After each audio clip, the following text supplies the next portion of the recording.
Good morning everyone, welcome back to KD current affairs. I hope आप सब बिल्कुल अच्छे होंगे। आज है 1 अगस्त 2024। सो 1 अगस्त 2024 से बनने वाले जितने भी मोस्ट इम्पॉर्टेंट महत्वपूर्ण प्रश्न बन सकते हैं आज हम उन्हें डिस्कस करेंगे। साथ ही साथ हर प्रश्न से संबंधित जितने इंपॉर्टेंट फैक्ट्स हैं हम उन्हें जानेंगे। सो यदि आप हमारे इस चैनल पर पहली बार आए हैं तो इस चैनल को लाइक एंड सब्सक्राइब जरूर करें और वीडियो को अंत तक जरूर देखें। सो स्टार्ट करते हैं अपना आज का सेशन।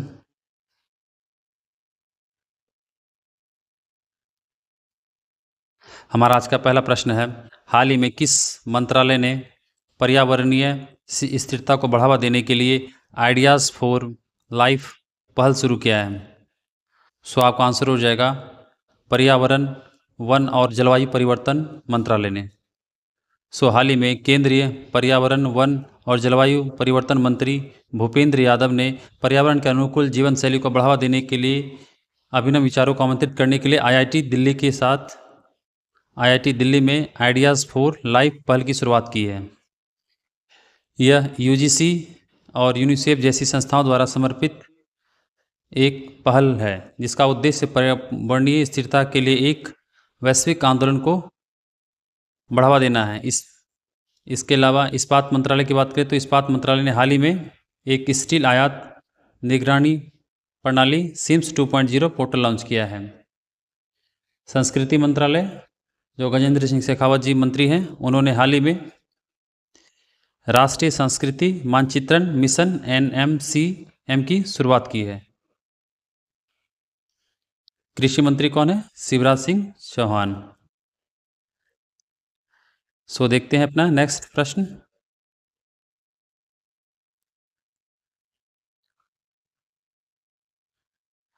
हाल ही में किस देश ने 2024-25 के लिए एशियाई आपदा तैयारी केंद्र APDC की अध्यक्षता संभाली है? सो आपका आंसर हो जाएगा अपना प्यारा भारत। भारत और 13 अन्य Indo Pacific economic framework IPEF भागीदारों ने हाल ही में ऐतिहासिक Indo Pacific economic framework for prosperity IPEF समझौते के तहत 3 आपूर्ति श्रृंखला निकायों की स्थापना की है। भारत को आपूर्ति श्रृंखला परिषद का उपाध्यक्ष बनाया गया है। IPEF की शुरुआत 23 मई 2022 को जापान की राजधानी टोक्यो में की गई थी, जिसके सदस्य थे Australia, Brunei, Fiji, Bharat, Indonesia, Japan, Korea, Malaysia, New Zealand, Philippines, Singapore, Thailand, Vietnam और अमेरिका हैं। भारत ने 25 जुलाई 2024 को बैंकॉक, थाईलैंड में 2024-25 के लिए एशियाई आपदा तैयारी केंद्र ADPC की अध्यक्षता संभाली है। नीदरलैंड, जो नाटो का आगामी शिखर सम्मेलन 2025 की मेजबानी करेगा। इंडोनेशिया में एक सबसे ओल्डेस्ट केव पेंटिंग की खोज की गई है। सो देखते हैं नेक्स्ट प्रश्न। हाल ही में किस विभाग ने अनुसंधान तक पहुंच के लिए एक 1DAE 1 सब्सक्रिप्शन पहल शुरू की है? DAE क्या है? Department of atomic energy. So आपका आंसर हो जाएगा परमाणु ऊर्जा विभाग। परमाणु ऊर्जा विभाग DAE ने DAE 1 सब्सक्रिप्शन ODOS पहल की शुरुआत की है, जो वैज्ञानिकों, इंजीनियरों और छात्रों के लिए हजारों शोध पत्रों और पत्रिकाओं तक पहुंच प्रदान करता है। यह पहल सरकार की 1 नेशन 1 सब्सक्रिप्शन योजना का हिस्सा है, जिसका उद्देश्य भारत में परमाणु ऊर्जा विभाग और इसकी लगभग 60 इकाइयों के लिए वैज्ञानिक अनुसंधान तक पहुंच को सुधार लाना है। सो देखते हैं नेक्स्ट प्रश्न। हाल ही में संघ लोक सेवा आयोग के नए अध्यक्ष के रूप में किसे चुना गया है? सो आपका आंसर हो जाएगा प्रीति सुदान।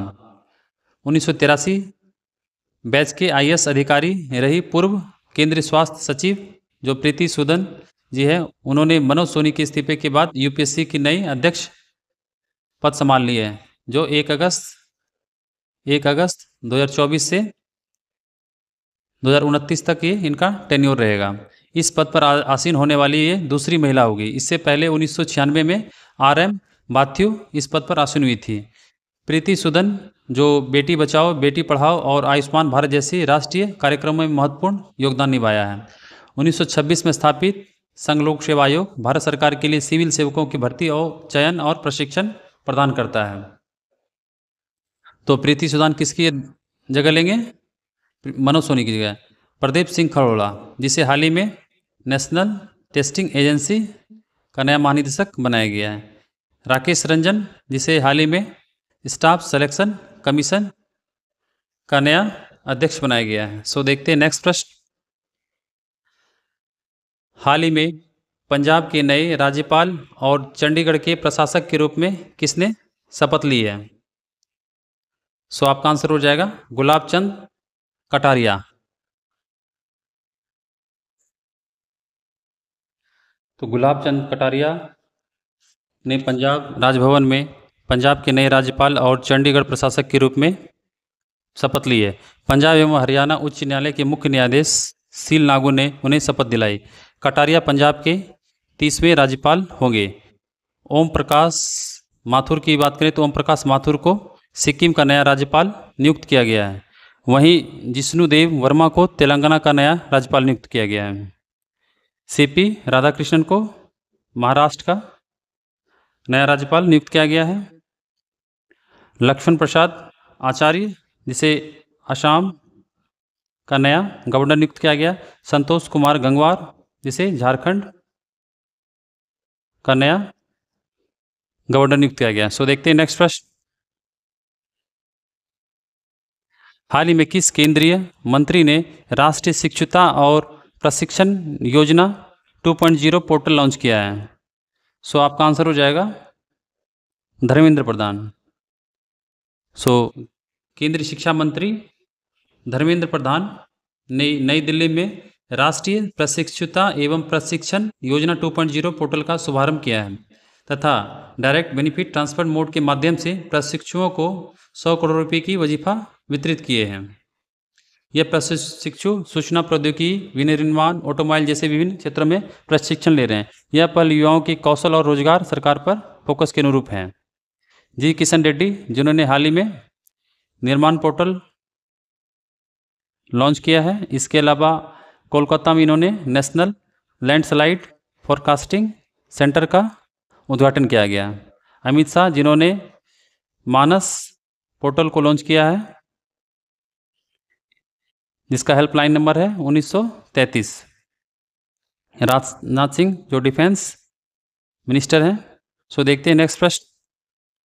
हाल ही में किस टाइगर रिजर्व में बिजली उत्पादन के लिए पवन टरबाइन स्थापित किया गया है? सो आपका आंसर हो जाएगा पेरियार टाइगर रिजर्व। हाल ही में पेरियार टाइगर रिजर्व एक पवन टरबाइन स्थापित किया गया है जिसमें जो जंगलों के अंदर रियल टाइम कैमरों को और वाईफाई कनेक्टिविटी के लिए बिजली पैदा करेगा। PTR पेरियार टाइगर रिजर्व जो ईस्ट डिवीजन में 17 वन ब्लॉक शामिल है जहां मोबाइल नेटवर्क कनेक्टिविटी उपलब्ध नहीं है, इसलिए चालू स्थापित किया जा रहा है। पेरियार टाइगर रिजर्व जो दक्षिण भारत के केरल के पहाड़ी पश्चिमी घाटी में स्थित है। मानस टाइगर रिजर्व जो असम में स्थित है। बांदीपुर टाइगर रिजर्व जो कर्नाटका में स्थित है। पेंच टाइगर रिजर्व जो महाराष्ट्र में स्थित है। सो देखते हैं नेक्स्ट प्रश्न। हाल ही में किसने पूर्व सैनिकों के लिए एक ई स्वास्थ्य टेली परामर्श सुविधा केंद्र शुरू किया है? सो आपका आंसर हो जाएगा भारतीय सेना। भारतीय सेना ने भूतपूर्व सैनिक अंशदायी स्वास्थ्य योजना के तहत इलेक्ट्रॉनिक सेवा ई स्वास्थ्य सहायता और टेली परामर्श ई सेहत मॉड्यूल शुरू किया है। ई स्वास्थ्य टेली परामर्श ECH लाभार्थियों को उनको घरों से चिकित्सा उपचार के लिए ऑनलाइन टेली परामर्श प्राप्त करने में सक्षम बनाता है। ई स्वास्थ्य पहल भारत सरकार के डिजिटल इंडिया विजन के अनुरूप है। नेक्स्ट प्रश्न। हाल ही में किस क्वाड देश ने महत्वपूर्ण खनिजों और उनके प्रसंस्करण में सहयोग बढ़ाने के लिए भारत के साथ साझेदारी की है? सो आपका आंसर हो जाएगा ऑस्ट्रेलिया। भारत और ऑस्ट्रेलिया ने महत्वपूर्ण खनिजों और उनके प्रसंस्करण में सहयोग बढ़ाने के लिए एक साझेदारी की है। इस साझेदारी का उद्देश्य स्वच्छ ऊर्जा प्रौद्योगिकियों के लिए आवश्यक लिथियम और कोबाल्ट जैसे महत्वपूर्ण खनिजों के लिए आपूर्ति सुनिश्चित करना है। ऑस्ट्रेलिया में जो विश्व का सबसे बड़ा लिथियम भंडार है और कोबाल्ट का दूसरा सबसे बड़ा भंडार है, जो इसे भारत के स्वच्छ ऊर्जा परिवर्तन के लिए एक महत्वपूर्ण साझेदार बनाता है। जापान की बात करें तो जापान ने हाल ही में वर्ल्ड का विश्व का सबसे तेज 6G डिवाइस को लॉन्च किया है। सो देखते हैं नेक्स्ट प्रश्न। हाल ही में किन दो देशों ने 123 समझौते के नाम से जाने जाने वाले असैन्य परमाणु सहयोग समझौते पर हस्ताक्षर किए हैं? सो किसने किया है? सो आपका आंसर हो जाएगा अमेरिका और सिंगापुर और अमेरिका। सो आप यहाँ पे आंसर चेंज कर लेंगे, सिंगापुर और अमेरिका हो जाएगा।